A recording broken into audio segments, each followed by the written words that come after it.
Finally Orunodoi 3.0 লৈ এটা ডাঙৰ এটা আপডেট আহিছে। যিসকল মানুহে অৰুণোদয় আঁচনিখন আবেদন কৰিব পৰা নাই বা যিসকল মানুহৰ নাম কৰ্তন হৈছে সেইসকল মানুহে কিন্তু নতুন কৰি আপোনালোকে আবেদন কৰিব পাৰিব। সাজু কৰক নতুনকৈ নথি পত্ৰ। যিসকলে অৰুণোদয় পাই আছিলে আৰু যিসকলে পাব বিচাৰে, এতিয়া গাঁও সভা অনুষ্ঠিত হ'ব জুলাই মাহৰ ভিতৰত।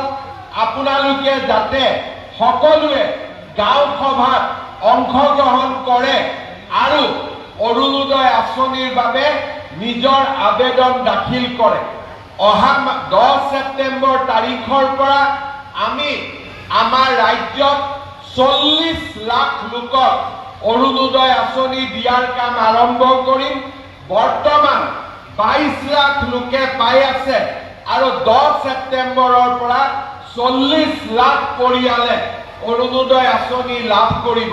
সেইবাবে আমাৰ আই মাতৃসকলক মই অনুৰোধ কৰিম, পাই থকা সকলেও আৰু নোপোৱা সকলে দুয়োটাই যাতে এই অৰুণোদয় আঁচনিৰ বাবে গাঁও সভাত অংশগ্ৰহণ কৰে।